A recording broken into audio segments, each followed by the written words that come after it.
باوجود پیسہ بھی آ رہا تھا، دنیا بھی گھوم رہا تھا، لوگ بھی بہت پیار سینس میں کہتے ہیں وہ کرتے تھے، لیکن کچھ تھا جو پھر میں نے سوچنا شروع کیا کہ کچھ ہے جو زندگی میں نہیں ہے. یہ سب کچھ ہونے کے باوجود ایک بے چینی ہے.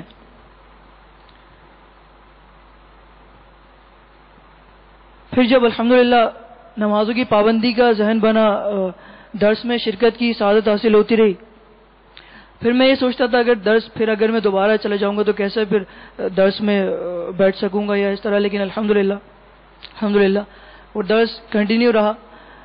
پھر کچھ اسلامی بھائیوں کی انفرادی کوششیں بھی رہیں الحمدللہ،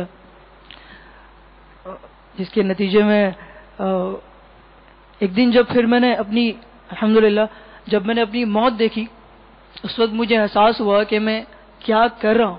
اس وقت میں اتنا بے بس ہو گیا تھا، میں سوچ رہا تھا ابھی تو میں البم پلان کر رہا تھا، ابھی تو مجھے اتنی آگے جانا تھا، مجھے اتنی شہرت حاصل کرنی تھی، اتنی مجھے دولت حاصل کرنی تھی. تو یہ کیا ہو گیا؟ مطلب میرے سامنے میرے جسم کو غسل دیا جا رہا تھا اور میں بیٹھا وہ سب کچھ دیکھ رہا تھا. اس وقت میں بہت بے بس ہو گیا تھا. دنیا میں جب میں تھا اس وقت میں یہ سوچ رہا تھا دنیا میں جب میں تھا تو میرے پاس کتنے سارے آپشنز کھلے ہوئے تھے، میں یہ بھی کر سکتا ہوں، ابھی مجھے یہ بھی کرنا ہے، ابھی مجھے یہ بھی کرنا ہے. لیکن اس وقت جب میں مر گیا، اب میرے پاس سب کچھ ختم ہو گیا. اب مجھے سبحان اللہ بولنے کی بھی مہلت نہیں ہے. اتنا سبھی ثواب اب میں وہاں کیا کروں گا. اس وقت کچھ ایسے معاملات ہوئے کہ پھر الحمدللہ ایک چیز مجھے وہاں پہ سہارا نظر آیا. الحمدللہ ایک نعت میں سنا کرتا تھا، مجھے ایسا لگا کہ وہی نعت آ کر مجھے وہاں پر میری رہنمائی کر رہی. اور الحمدللہ پھر جب صبح اٹھا تو دل کی دنیا بدل گئی تھی. ایسا لگا تھا کہ کچھ پتہ نہیں کیا ہو گیا، میں کیا کر رہا ہوں. مجھے ایسا لگا جیسے مجھے ایک نئی زندگی دے کر بھیج دیا گیا ہو کہ اب ایک اور چانس مل گیا مجھے دنیا میں کہ اب میں کیا کرتا ہوں. بس وہ دن تھا. اس کے بعد میں نے الحمدللہ توبہ کی اور میں نے اس دن یہ ارادہ کیا کہ انشاءاللہ عز و جل آج کے بعد اللہ تعالیٰ کی نافرمانی کا کوئی کام نہیں کروں گا. اور الحمدللہ پھر ماحول سے وابستگی کے ساتھ ساتھ اس وقت میں بالکل کوڑا تھا. مجھے دین کے بارے میں مطلب دین کی سمجھ اور علم دین، الحمدللہ آج ماحول کی یہ برکت ہے. الحمدللہ بہت زیادہ تو نہیں لیکن اتنا مطلب باپا کی تعلیمات لے کر وہ کتابیں الحمدللہ پڑھ کر الحمدللہ آج بہت ساری ایسی چیزیں ہیں جن سے میں بہت دور تھا، آج میں ان سے اپنے آپ کو بہت قریب محسوس کرتا ہوں. آج جو طاقت الحمدللہ اس وقت جو چیز خالی تھی، جو خلا تھا میری زندگی میں، آج الحمدللہ کل ہزاروں لوگوں کے بیچ میں بھی میں بے چین تھا. آج الحمدللہ اپنے چند اسلامی بھائیوں کے ساتھ الحمدللہ میں مکمل اپنے آپ کو محسوس کرتا ہوں الحمدللہ.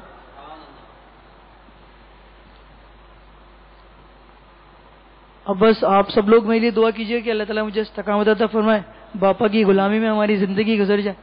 آمین. وہ کہتے ہیں نا ڈوبتے کو تنکے کا سہارا چاہیے.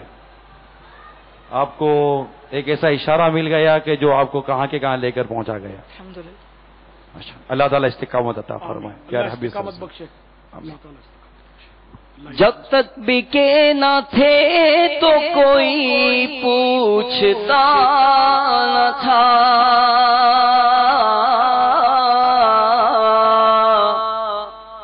جب تک بکے نہ تھے تو کوئی پوچھتا نہ تھا، کوئی پوچھتا تم نے خرید کر مجھے انمول کر دیا، تم نے خرید کر مجھے. جب تک بکے نہ تھے تو کوئی پوچھتا نہ تھا، جب تک بکے نہ تھے تو کوئی پوچھتا نہ تھا، کوئی پوچھتا پوسا نہ تھا، تم نے خرید کر مجھے انمول کر دیا، تم نے خرید کر مجھے انمول کر دیا۔ آج وہ حاجی مشتاق رحمۃ اللہ تعالی علیہ نے معراج کی رات جب بنسوٹ پر اجتماع ذکر و نعت ہوا تھا، اس وقت باپا ایک کلام پڑھا تو کلام یاد آ رہا ہے، خاک مجھ میں کمال رکھا ہے،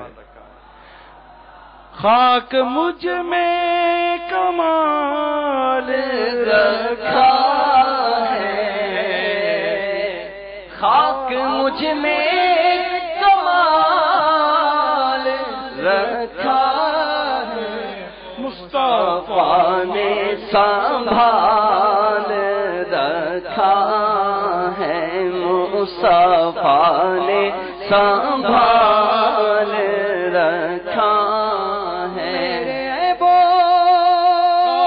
پہ ڈال کر پردہ،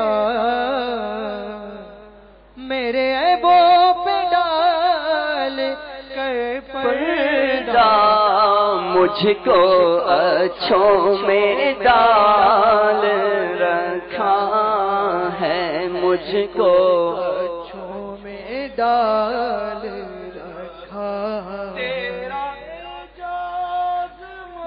کب کمر جاتا، یہ شاعر کا تخلص ہے، اعجاز۔ تیرا اعجاز کب کا مر جاتا، ٹکڑوں نے پال رکھا ہے، تیرے ٹکڑوں نے پال رکھا ہے، فانے سنبھال رکھا ہے۔ عشق شہ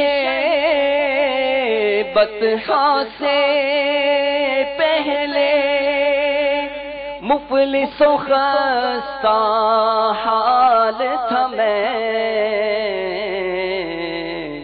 کوثر میں ہوں ان کا ثنا خواں، یہ معمولی بات نہیں ہے، کوثر میں ہوں ان کا ثنا خواں، یہ معمولی بات نہیں۔ اللہ کی رحمت دیکھیے، کل تک کیونکہ یہ آواز خوش الہانی، اچھا گلا، یہ اللہ کی ایک نعمت ہے۔ کل تک جو نوجوان اپنے اس گلے کے ذریعے گانے گاتا تھا، آج اللہ کی اس نعمت کو درست استعمال کرتے ہوئے نعتیں اور مناجات پڑھ رہا ہے۔ یہی گلا کل اللہ کی نافرمانی کا ذریعہ بن رہا تھا، یہی گلا آج اس کے ذریعے اللہ کو راضی کرنے کی کوشش کی جا رہی ہے۔ اللہ تبارک و تعالی ہم سب کو بھی استقامت دے۔ جنید شیخ کی یہ آمد گویا کہ بہت بڑی ایک آواز ہے کہ انہوں نے واضح لفظوں میں کہا کہ زندگی میں ایک مسنگ تھی، بہت ہی ایک اہم اور امپورٹنٹ جملہ انہوں نے استعمال کیا، ایک مسنگ تھی، ایک جگہ خالی تھی، رش بہت تھا، لوگ بہت تھے چاروں طرف، پیسہ بھی ہے، شہرت بھی ہے، لوگ بھی ہیں، آٹوگراف لینے والے لوگ بھی ہیں، آگے پیچھے دوڑنے والے لوگ بھی ہیں، لیکن ایک جملہ جو یہ کہہ رہے ہیں وہ ہے مسنگ۔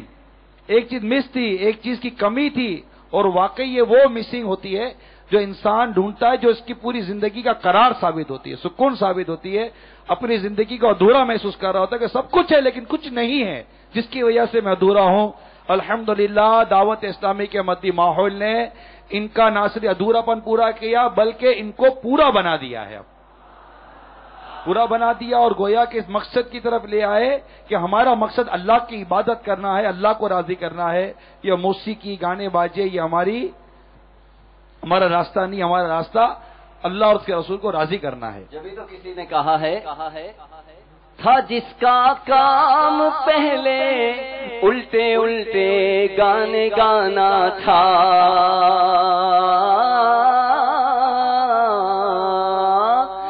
جس کا کام پہلے